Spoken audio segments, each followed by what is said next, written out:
자, 이번 시간에는 자, 계약의 효력입니다. 효력은 우리 이제 202페이지부터 봅시다. 의, 종료, 성립, 사.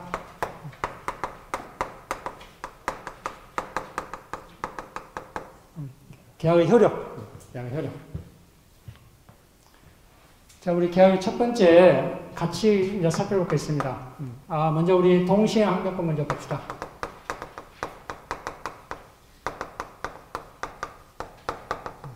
동시이행 항변권. 우리 책하고 순서가 좀 바뀌었죠? 계약의 효력, 동시이행 항변권. 계약책에서 한 과실 책임은 제가 이원부담할 때 같이 하겠습니다. 같이 하겠습니다. 그래서 203페이지 보세요. 203페이지. 쌍무계약 효력. 먼저 동시이행 항변권입니다. 동시이행 항변권. 자, 우리 동시이행 항변권은 자, 상대방이 채무를 이행하지 않으면은 내 채무도보다 이행을 거절한다는 겁니다. 상대방이 채무를 이행하지 않으면은 내 채무도보다 이행을 거절한다는 겁니다. 이게 지금 동시이행 항변권이다. 자, 이 동시이행 항변권은 쌍무계약에서 발생합니다. 쌍무계약. 우리 쌍무계약 아까 뭐라 했습니까? 쌍방이 대가자금으로 채무를 부담한 걸 우리가 쌍무계약을 했잖아요. 이 쌍무계약에서 나타난 겁니다. 이 동시이행 항변권은 편무계약이 아니라 어느 계약에서? 쌍무계약에서. 자, 예를 한번 들어봅시다. 자, 매도인, 매수인. 자, 매매계약을 체결합니다. 자, 우리 매도인은 어떤 분이다? 부동산 인도와 소유권 이전 등기입니다. 자, 매수인은 매매대금 지급 의무죠. 매매대금 지급 의무입니다. 자, 매매계약처라면은 이처럼 부동산 인도와 그 다음에 등기 의무가 있고, 매수인은 매매대금 지급 의무가 있습니다. 자, 이 매매대금 주로 우리 사회 통념상 세 단계로 이렇게 지급하잖아요. 계약금, 중도금,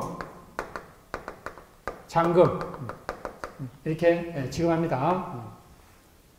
자, 이 계약금과 중도금은 자, 매수인이 자, 먼저 이행을 해야 됩니까? 나중에 이행해야 됩니까? 먼저 이행을 해야 됩니다. 이 계약금과 중도금은 먼저 이행을 해야 됩니다. 물론 이제 서로 계약에서 나중에 할 수도 있겠죠. 원칙적으로마다 먼저 이행해야 됩니다. 자, 잔금은 자, 우리 그래서 잔금 지급과 이 부동산 인도와 등기는 이 관계는 동시 이행 관계입니다. 그래서 이 계약금과 중도금 아닙니다. 중도금과 부동산 인도와 등기, 즉 매도인의 부동산 인도와 등기와 매수인의 중도금 지급은 동시이행 항변권이 아닙니다. 즉 중도금은 동시이행 관계가 아닙니다. 선 지급할 의무가 있습니다. 선지급입니다. 선지급. 잔금과 매매대금 잔금과 부동산 인도와 소유권 이전 등기는 동시이행 관계입니다. 자, 그래서 우리 동시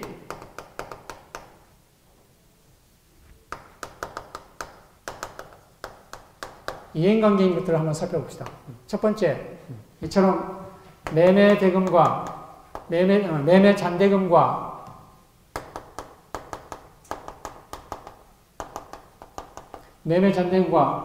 자, 매도인의 부동산 인도와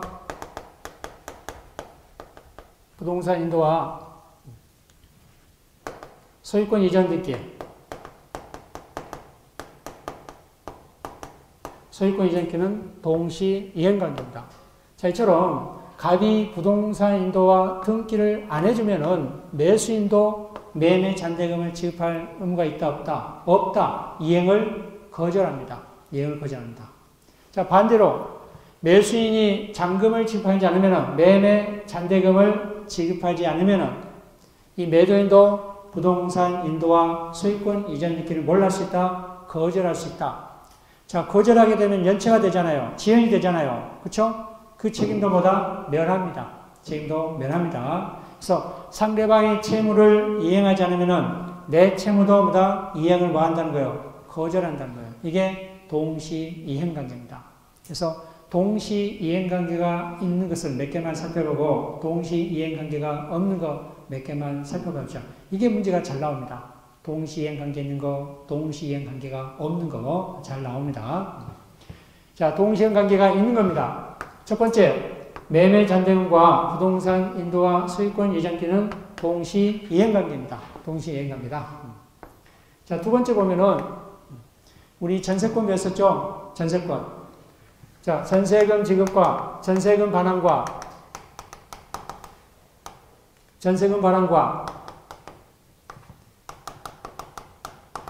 부동산 인도와 그 다음에 전세권 설정 등기 말소.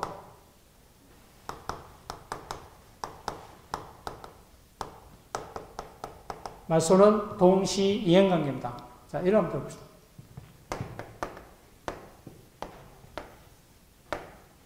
자, 갑과 을이 전세 계약을 체결합니다. 자, 갑소유 부동산입니다.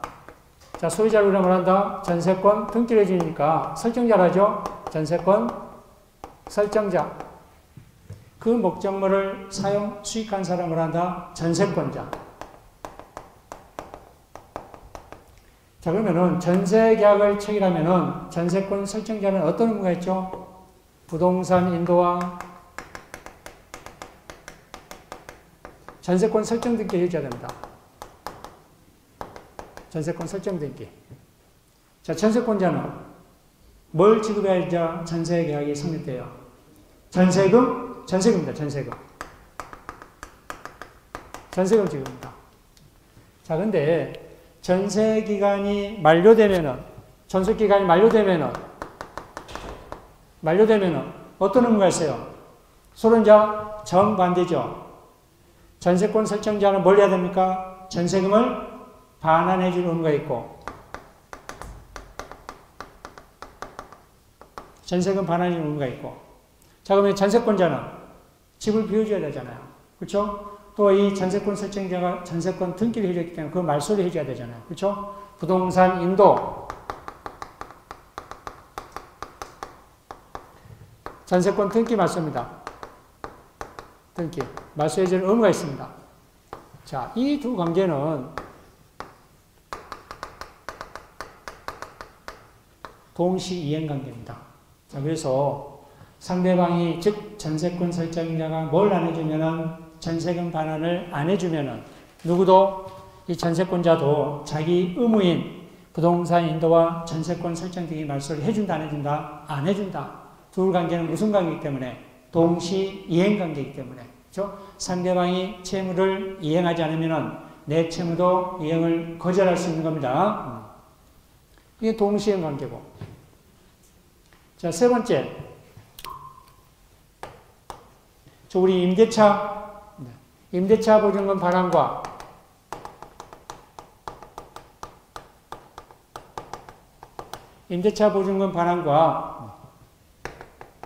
부동산 인도는 동시 이행관계입니다. 우리 임대차는 등기를 안 해주잖아요. 그렇죠? 집주인이 등기를 안 해주면 등기가 없는 경우입니다. 물론 이제 등기 청구권이 있기 때문에 등기 해준다면, 임차권 등기 해준다면은 말소까지 들어가지만은, 그쵸? 등기를 해주지 않습니다. 부동산 인도입니다. 임대차 보증금 반환과 부동산 인도는 동시 이행관계다. 자, 갑과 을이 임대차 계약을 체결합니다. 자, 우리 갑을 소유자를 뭐라 불리죠? 이 전세권과 전혀 다르죠? 우리 전세권은 물권, 임대차는 아직 배우지 않았지만은 채권입니다. 우리 15개 전형계약 중에 하나잖아요. 자, 우리 임대인, 임차인, 그 목적물을 사용 수익한 걸 우리가 임차인, 소유자를 임대인합니다. 명칭부터 틀리죠? 자, 임대차 계약을 체결하게 되면은 우리 임대인은 어떤 의무가 있다? 부동산을 인도해 줄 의무가 있습니다. 인도. 우리 등기를 안 해주잖아요. 그렇죠? 등기를 해주지 않습니다. 자, 임차인은 어떤 의무가 있죠? 차임을 지급할 의무가 있습니다. 차임지급. 자, 이때 이 차임지급을 전액 보증금으로 지급했다 합시다. 보증금으로. 이거는 뭐 전세보증금 하지 말아야 했습니다. 여기는 하면 이 전세권과 구별하기 힘들잖아요. 그렇죠? 임대차 보증을 하면 됩니다. 전액 보증금으로 지급했다 합시다. 자, 그러면 임대차 기간이 만료되면은 정반대 의무잖아요. 그렇죠? 자, 임대인은 뭘 반환해야 되고 보증금을 반환해야 되고,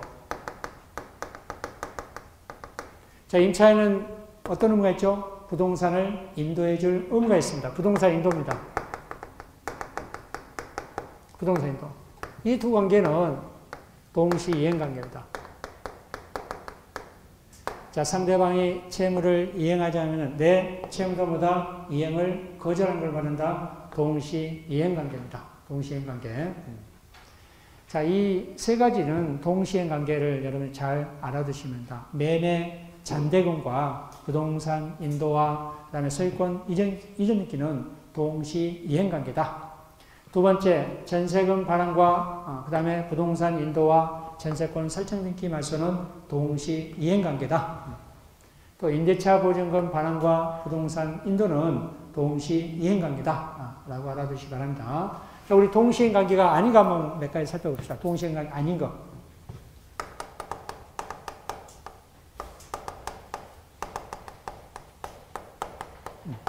동시 이행 관계 아닌 거.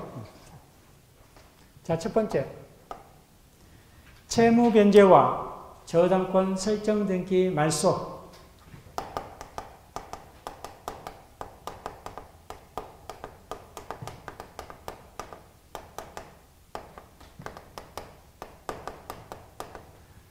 자, 갑이 을에게 돈을 빌려줍니다. 돼요. 자, 이 채권자입니다. 자, 그 담보처로 채무자는 담보를 제공해 줍니다. 자, 어떤 계약을 체결하냐? 저당권 설정 계약을 체결합니다. 자, 저당권 설정 계약 담보 제공은 등기를 준다는 거잖아요. 그죠? 저당권.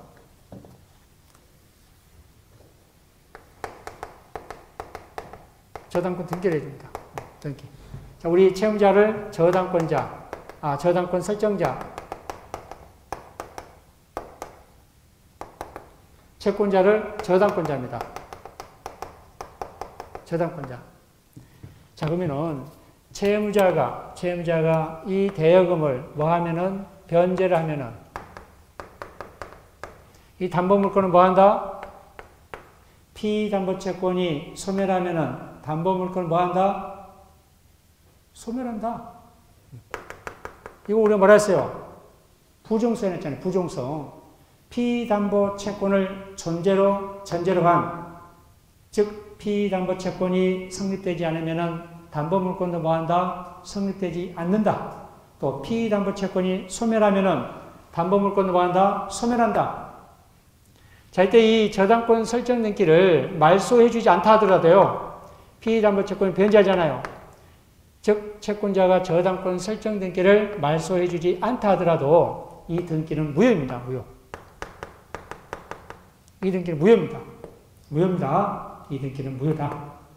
비록 채권자가 이 저당권 설정 등기를 말소해주지 않는다 하더라도 이건 무효입니다. 무효입니다.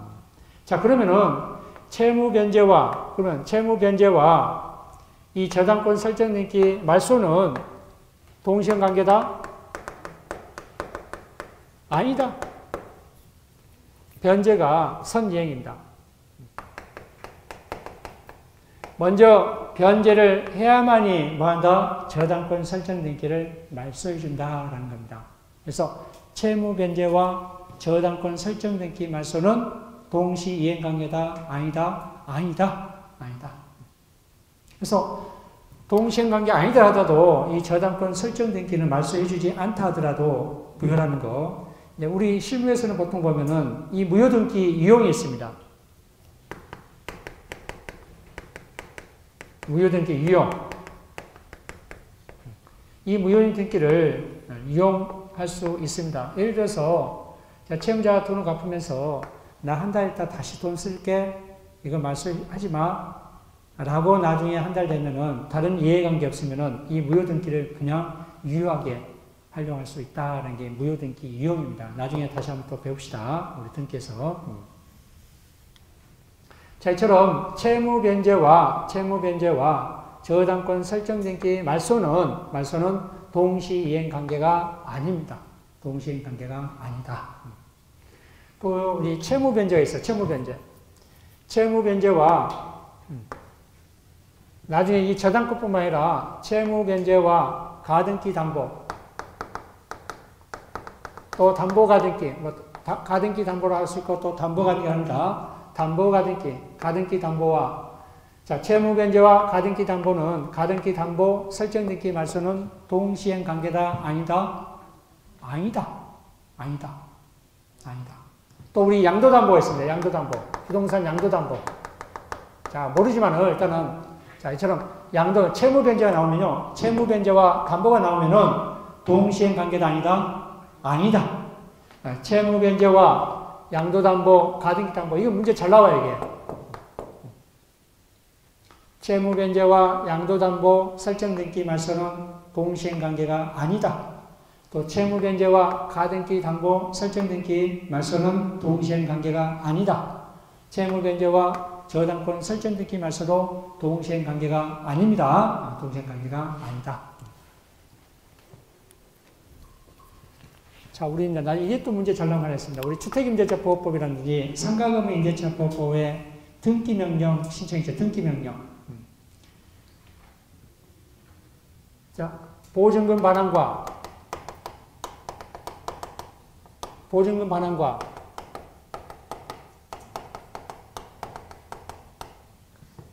임차권 등기명령,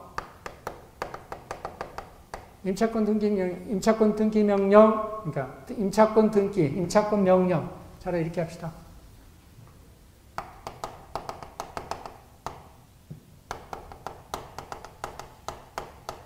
등기, 말소.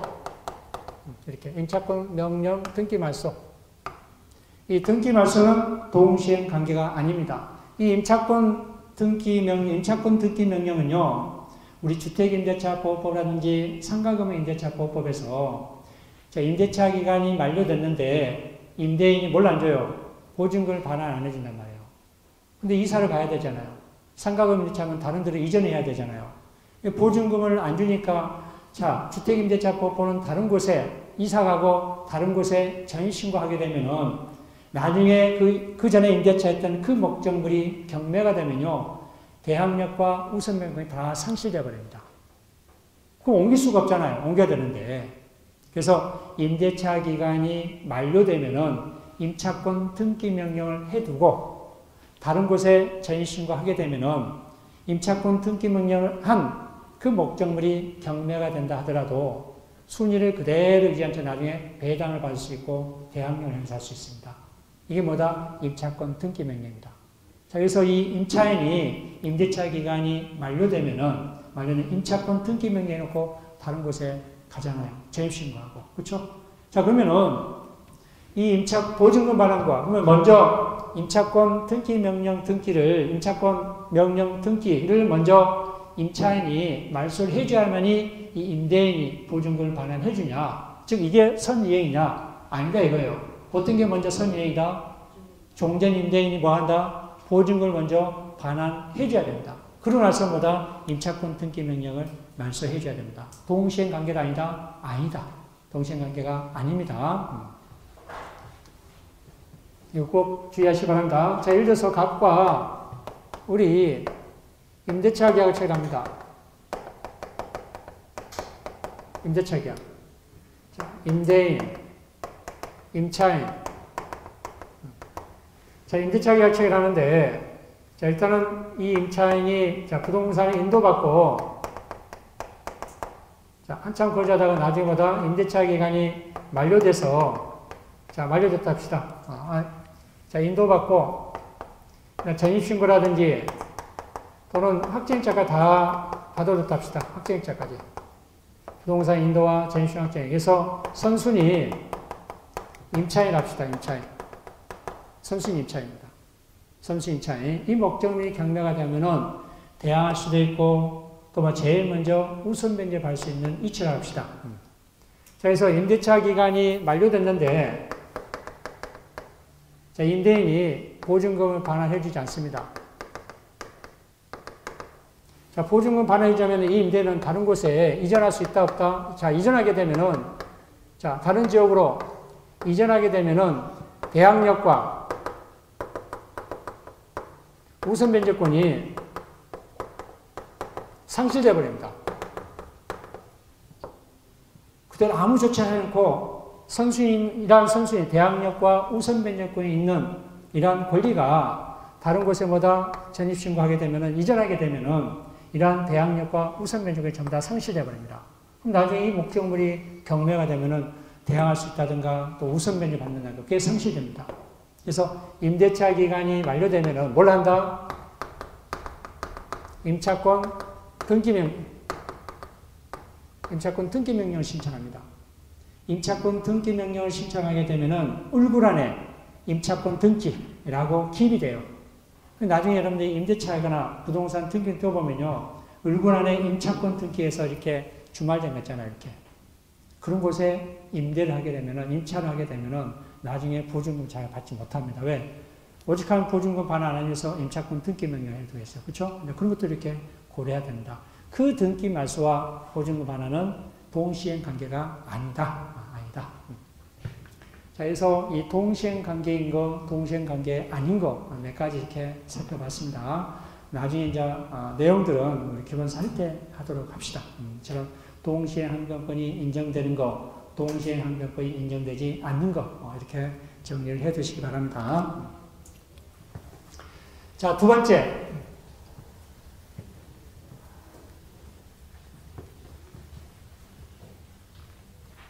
위험부담입니다. 위험부담. 자, 우리 위험부담은 계약 체계상 과실 책임과 함께 한번 살펴봅시다. 자, 이 위험부담이나 동시항변권은 쌍무계약에서 적용된다. 쌍무계약에서. 우리 매매는 쌍무계약 했죠. 교환도 쌍무계약 했죠. 임대차도 쌍무계약 했죠. 자, 동시행항변권, 위험부담 전부 다 쌍무계약입니다. 자, 제가 우리 민법 총칙에서 법률행위 목적할 때 가능성에서 제가 잠깐 도표를 그린 적이 있었습니다. 다시 한번 그리면 아마 생각날 겁니다. 자, 계약 체결 시점을 기준합니다.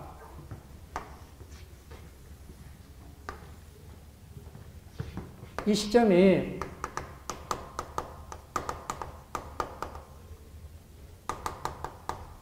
계약 체결 시점입니다. 계약 체결 시점. 자, 갑과 우리 매매 계약을 체결합니다. 자, 이게 매수인.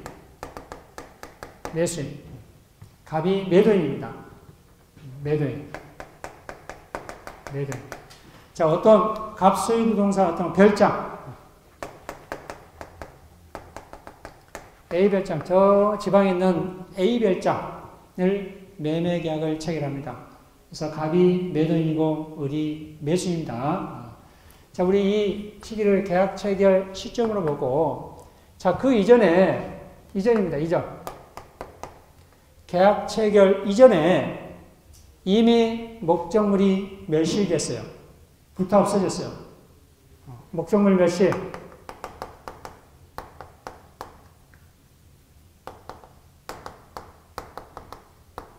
자, 목적물이 멸실되면은 매도인은 매수인한테 소유권 이전 있게 해줄 수 있어요, 없어요? 불가능하잖아요. 그렇죠? 이처럼 매매 계약이 체결하기 이전에 어떤 불능인 경우, 불가능 또는 불능이죠? 불능인 경우. 이걸 우리가 무슨 불능이라 했어? 그렇죠? 원시적 불능 했습니다. 원시적 불능.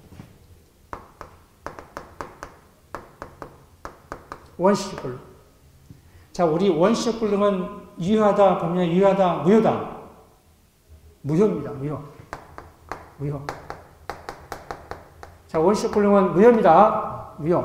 자, 무효면은 갑과 을은 서로 이행하지 않았으면은 이행할 필요가 있어요, 없어요? 없어요. 이행했으면은 원칙적으로 돌려달할 수 있다. 원상회복으로. 그렇죠? 근데 지금 이제 매매 계약만 체결하고 서로 이행했습니까? 안 했습니까? 지금 안 했습니다. 자, 근데 이게 매수인은 그 이전에 계약 체결이 유효하다고 믿고서 그 이전에 어떤 이 별장을 감정을 했다 합시다. 감정에서 이 감정 비용을 들어간 거예요. 매수인은 감정했다 합시다. 자, 이처럼 원시적 불능이면은 무효이기 때문에 갑과 을은 이행하지 않았으면 이행할 필요가 없단 말이에요. 자, 근데 이 무효, 원시적 불능에서 무효인데 어떤 문제냐? 계약 체결상 과실책이 있습니다.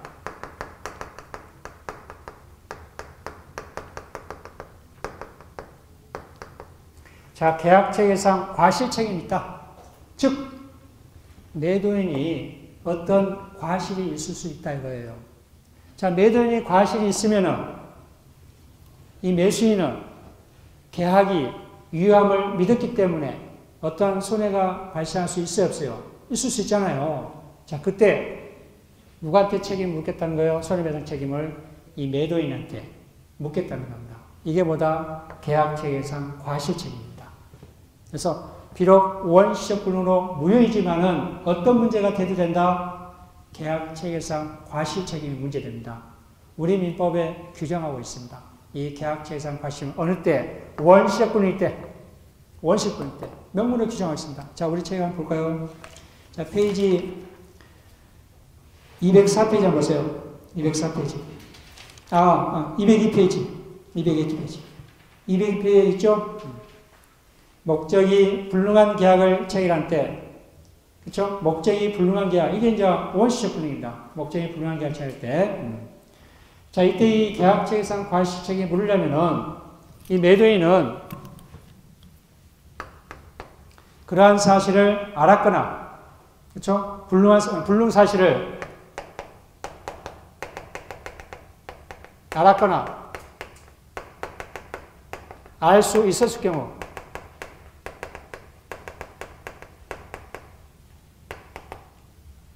알 수 있었을 경우입니다. 자, 불능 사실을 알았거나 하는 뭐예요? 악의. 알 수 있었을 경우보다 과실입니다. 과실. 이처럼 악이라든지 과실이 있으면 누구한테 책임을 묻는다는 거예요? 매수인은 매도인한테 책임을 묻을 수 있다. 자, 요건이 이거 하나 있고, 저처럼 불능 사실을 알았거나 알 수 있었다는 누가? 갑이. 자, 근데 을은 매수인은 뭐 해야 된다? 선이 무과실해야 된다. 그렇죠? 그 불능 사실을 선이 무과실해야 된다. 을은 선이 무과실해야 된다. 을은보다 선이 무과실해야 된다. 그리고 손해가 발생해야 된다. 손해가 발생해야 된다. 자, 아까 우리 매수인은 계약을 유효함을 믿었기 때문에 뭘 지출했어요? 감정 비용을 지출했잖아요. 그렇지만 손해가 발생했지 않았어요? 손해가 발생했잖아요. 손해가 발생돼야 된다. 자, 그러면은 이 을은 갑에게 계약 체결상 과실 책임을 물을 수 있습니다. 을은 갑에게 계약 체결상 과실 책임을 물을 수 있다. 이 손해배상은 우리 이행이익과 실내이익이요. 지금 있는데 너무 어려우니까 그냥 잠깐만 읽어보고 갑시다.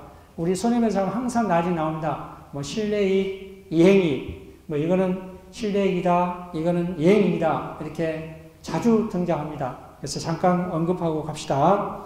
자, 202페이지 한번 봅시다. 실내이익은 계약이 유효하게 성립한 것으로 믿고 지출한 모든 손해를 뭐라 한다? 실내이익이란다. 즉, 매수인은 갑과의 계약의 유효함을 믿고 뭘 지출했습니까? 감정비용을 지출했잖아요.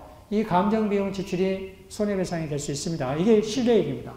근데 이행이익은 계약이 유효함으로 인하여 생길 이익을 이행이랍니다.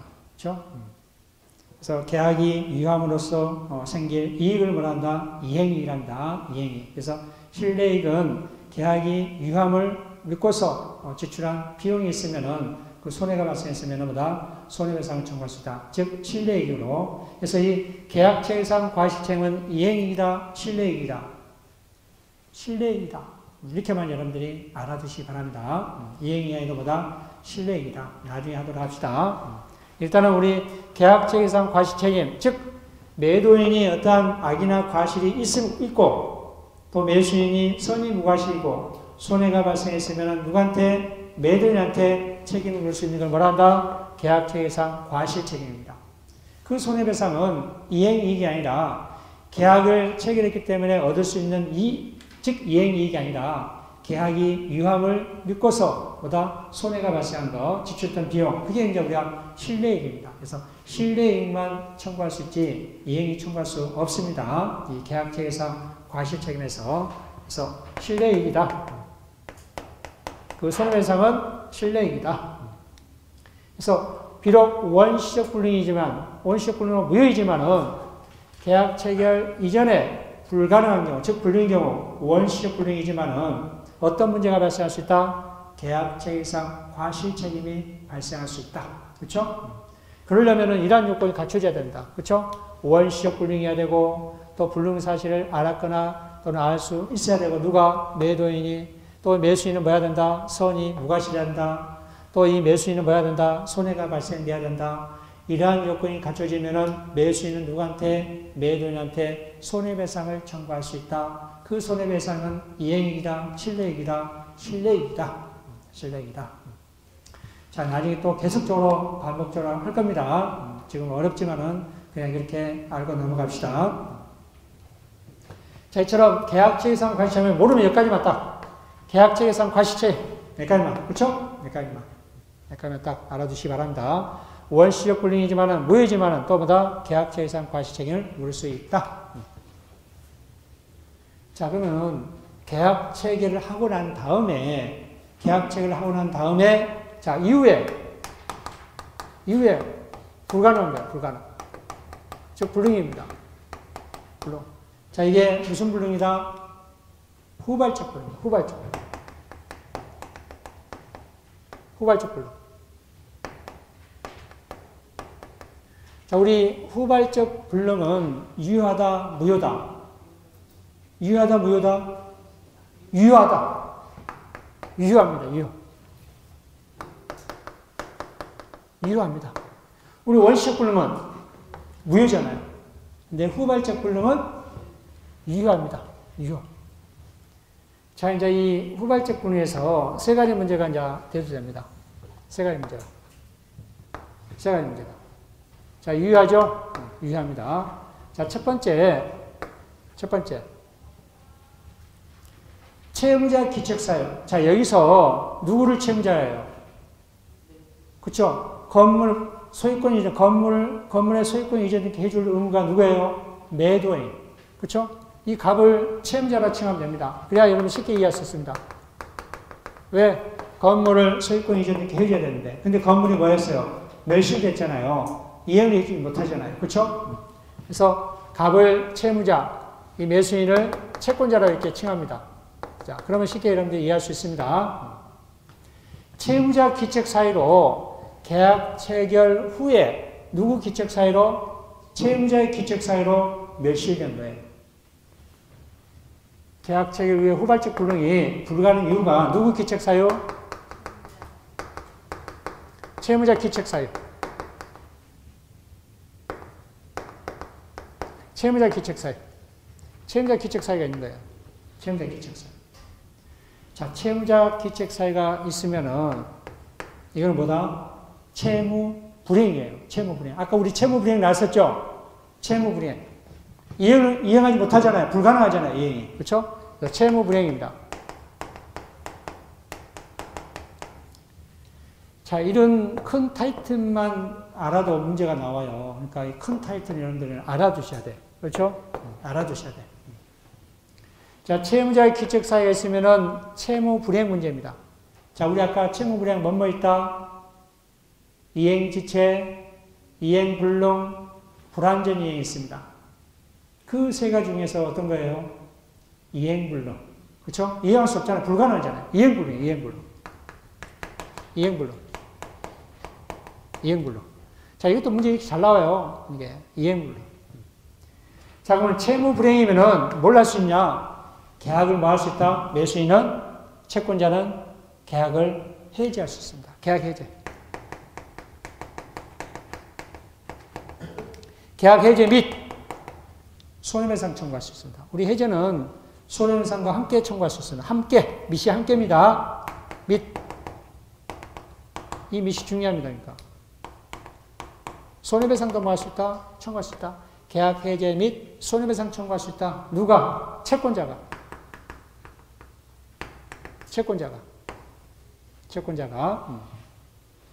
이처럼 채무자의 기책 사유가 있으면은 채무 불이행 문제입니다. 채무 불이행 문제. 우리 채무 불이행 세 가지 있다. 이행지체, 이행불능, 불완전 이행이 있다. 그 중에 어떤 거다? 이행이 불가능한 거, 이행불능입니다. 이행불능. 자, 이 이행불능이면은 불가능하잖아요. 그렇죠? 소유권 이전 기간 멸실했으니까. 그렇기 때문에 채권자는, 매수인은 뭘 할 수 있다?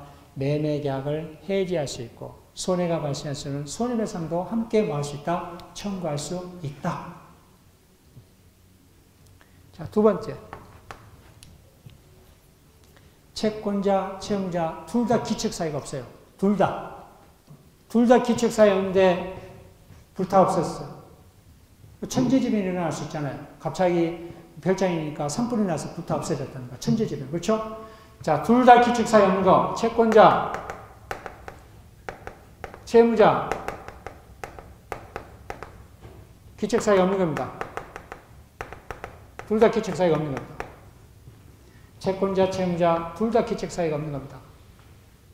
자, 이게 이제 위험부담 문제예요. 위험부담.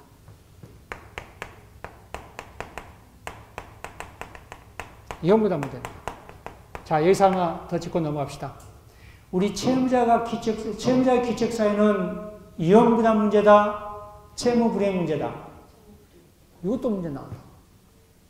채무자가 기책 사유 있는 거, 채무자의 기책 사유는 채무 불이행 문제다, 위험부담 문제다. 채무 불이행 문제. 근데 둘 다 기책 사유는 어떤 문제예요? 위험부담 문제. 위험부담 문제. 자, 우리나라는 그러면은 둘 다 기책 사유가 없으면은 누구한테 부담을 시켜야 되느냐? 그 문제잖아요. 채권자한테 그 위험을 부담시킬 것인가? 채무자한테 그 위험을 부담시킬 것인가? 그게 문제잖아요. 자, 우리나라 민법은 누구한테 부담시킨다? 채무자한테. 그래서 채무자 위험부담주의입니다. 채무자 위험부담주의.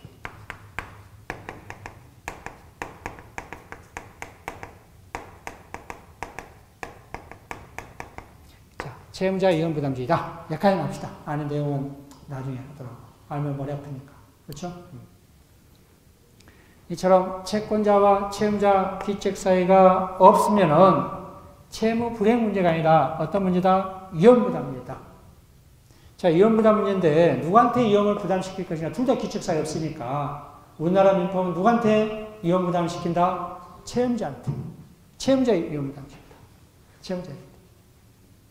자, 세 번째. 자, 이제 채권자의 기책 사유입니다.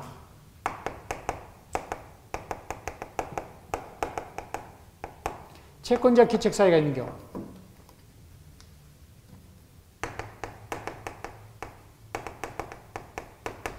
채권자가 기책 사유였습니다. 채권자입니다. 기책 사유가. 또 채권자가 수령 지체해서 빨리 인도를 받아야 되는데 별장을 수령 지체했다든가, 그렇죠? 그런 경우도 포함됩니다. 채권자 기책 사유입니다. 자, 이 채권자 기책 사유도 위험부담 문제입니다.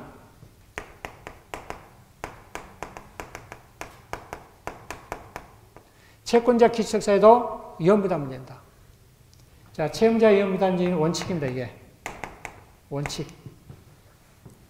자, 채권자가 기책 사유였으면 우리 민법은 외적으로 누구한테 위험을 부담시킨다? 채권자한테. 그래서 채권자 위험부담주의입니다.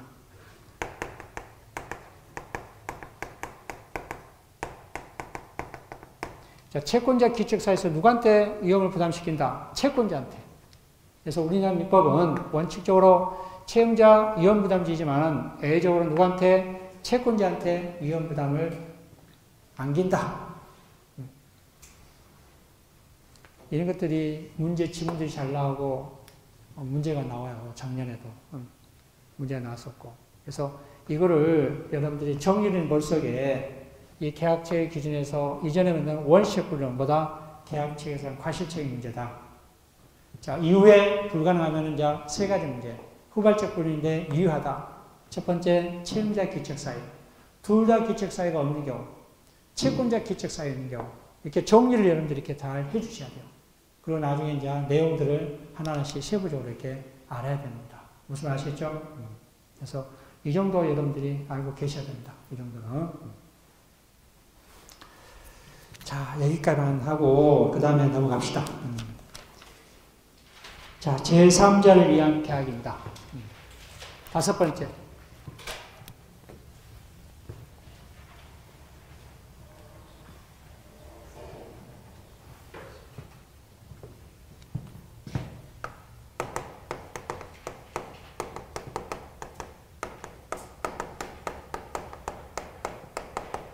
제3자를 위한 계약. 자, 우리 제3자를 위한 계약은 계약으로 인해서 생긴 권리를 누구한테? 계약의 당사자가 아닌 제3자한테 직접적으로 희속시키는 걸 우리가 말한다. 제3자를 위한 계약입니다. 자, 예를 들어서 갑과 을이 매매 계약을 체결합니다. 자, 매도인, 매수인입니다. 자, 그럼 우리 매도인은 어떤 의무가 있죠? 부동산을 인도하고 소유권 이전 등기를 해줄 의무가 있고, 매수인은 매매 대금을 지급해야 됩니다. 자, 매매 대금을 지급해야 되는데, 자, 계약금은 자, 갑이 받고 중도금과 잔금은 자, 계약 당사자가 아닌 제3자 배양한테 주라. 응? 줄 수 있니? 라고 이렇게 묻는 거예요. 을이. 그래서 우리 그래 그렇게 하자 라고 서로 계약을 체결합니다. 저처럼 계약으로 인해서, 그렇죠? 계약으로 인해서 생긴 권리, 어떤 권리예요? 매도인이 매매 등을 받을 권리가 있잖아요. 이 권리를 계약 당사자가 아닌 제3자 병에게 지급하기로 한 계약을 우리가 말한다. 제3자를 위한 계약입니다. 자, 매수인은 그러면 누구한테 계약금을 줍니까? 매매 중도금과 잔금은 중도금과 잔금을 누구한테? 계약 당사자가 아닌 제3자 병한테 지급한 겁니다. 자, 이렇게 요구하는 사람을 우리가 뭐라 한다? 요약자. 자, 이 말이 어렵습니다. 그러니까 차라리 여러분들 요구하는 사람, 즉 요구하고 청약을 한 사람, 요약자, 승낙을 한 사람, 낙약자, 허락을 낙자 쓰잖아요. 그거를 허락한 사람, 낙약자, 제3자를 말한다. 그 매매대금 중도금과 그 다음에 잔금을 굽부하니까, 그쵸? 굽부하니까 수익자.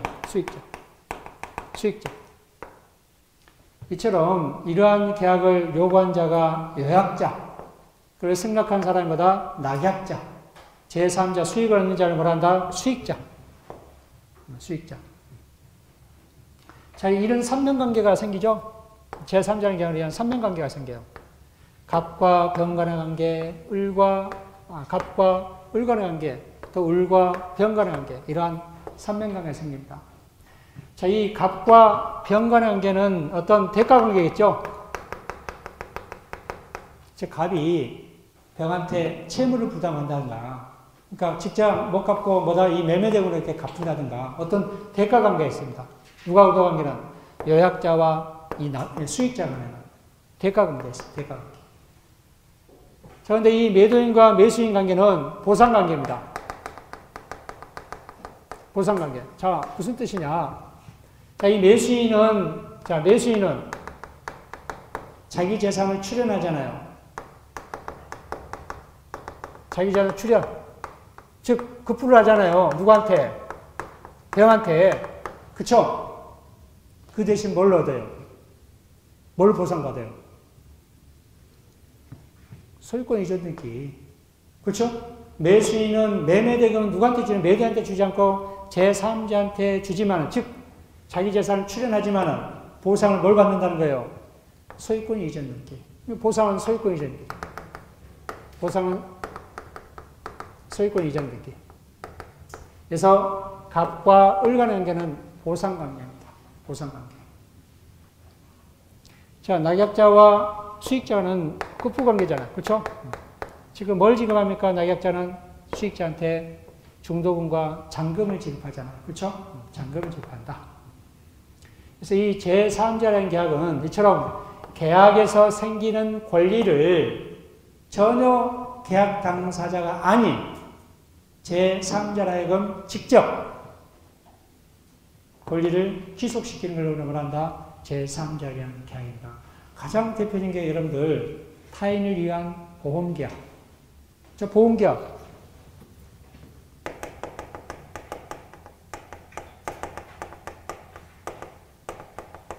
자, 제3자라는 계약인 거 몇 가지 봅시다. 첫 번째, 타인을 위한 보험계약. 보험계약. 자, 갑과 을이 보험계약을 체결해요. 여러분 보험계약 생각해 보세요. 자, 계약자, 보험계약자, 보험회사입니다. 자, 둘이 계약 체결하면서 내가 다치거나 내가 사망하면은 그 보험금은 누구한테 지급하라? 제3자, 병한테 지급하라. 계약 당사 아니잖아, 제3자가. 그쵸? 이러한 계약 관계에서 생기는 권리를 누구한테 귀속시켜요? 제3자한테 직접 귀속시키잖아요. 그래서 타인을 위한 보험계약이 가장 전형적인 제3자를 위한 계약입니다. 그렇죠? 제3자를 위한 계약이다. 또 우리 제3자를 위한 계약인 거 채무인수 있어요. 채무인수. 채무인수. 자, 우리 채무인수 한번 봅시다. 채무인수 주의하셔야 되니까. 채무인수 여러 채무인수 있습니다. 채무인수가. 자, 갑이 을에게 돈을 빌려줍니다. 돼요. 자, 그러면은 을은 변제해야 됩니다. 아직 변제를 하지 않았습니다. 채권자. 채무자입니다. 채무자. 채무자가 갑한테 부담하는 채무를, 자, 여기 뭐 1억이라 합시다. 채무를 누가 인수하는 거예요? 제3자 병이 인수한 인수자입니다. 인수자. 인수자. 자, 인수할 때요. 인수할 때, 자, 두 가지 방법이 있어요. 일단, 첫 번째, 두 번째. 자, 인수를 하게 되면은, 기존에 있는 채무자가, 채무자가 책임을 멸하느냐?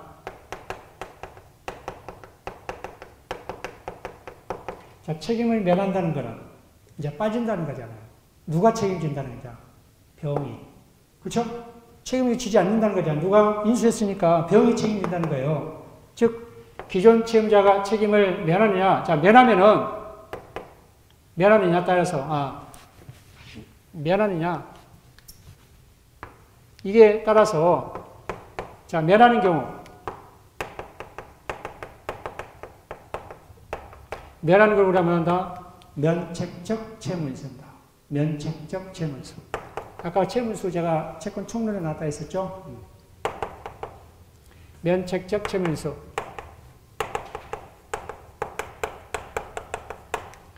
자, 면하지 않는 경우.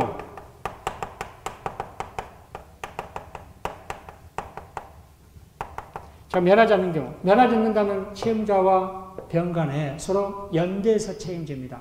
연대해서. 이걸 말한다. 중첩적 채무인수. 또는 병전적 채무인수. 중첩적 채무인수. 병전적 채무인수입니다. 자, 제3자라는 계약은, 이거는 제3자라는 계약이 아니에요. 이거는 제3자라는 계약입니다. 병전적 채무인수는. 그래서 인수 나오잖아요. 채무인수. 계약인수, 뭐 이행인수 이 나오잖아요. 전부 다 제3자의 계약이 아니에요. 어떤 것만? 병전적 채무인수만, 즉 중첩적 채무인수만 제3자의 계약입니다. 그래서 이 문제가 잘 나와요. 채무인수가 여러 개 있잖아요, 지금. 그렇죠? 뭐 계약인수, 이행인수, 또 뭐다 면책적 채무인수 여러 개 있죠? 병전적 채무인수만 제3자에 의한 계약이라는 거 좀 꼭 주의하시기 바랍니다. 자, 여기서 제3자의 계약처럼 안의 내용은 굉장히 내용도 이제 중요하지만은 제3자의 계약이 어떤 것이다. 의 정도만. 그리고 제3자의 계약이 종류가 어떤 거냐. 그것만 여러분이 알아두시면 됩니다. 가장 대표적인 어떤 거다. 타인에 의한 보험계약이라든지 조금 전에 내가 사례했던 매매대금 누구한테 제3자한테 지급하기로 하는 계약이라든지 그렇죠? 또 우리 채무인수에서 어떤 거 중첩적 채무인수 즉 병전적 채무인수가 제3자에 의한 계약이다. 제3자의 계약이다. 뭐 여러 가지 있긴 있습니다. 이 정도만 여러분들이 일단 알아두시기 바랍니다. 이처럼 제3자의 계약은 계약으로부터 생기는 권리를 전혀 계약 당사자 아닌 누구한테 제3자한테 직접적으로 귀속시키는 계약을 우리가 뭐라 한다? 제3자라는 계약입니다. 이 제3자라는 계약은요, 매년마다 문제가 나요. 매년마다. 사례로 나오든, 지문으로 나오든, 매년마다. 그러니까 이거, 이 제3자라는 계약을 정리를 여러분들 잘 해두셔야 됩니다. 어김없이 나옵니다. 제3자라는 계약. 올해도 어김없이 나왔습니다. 어김없이.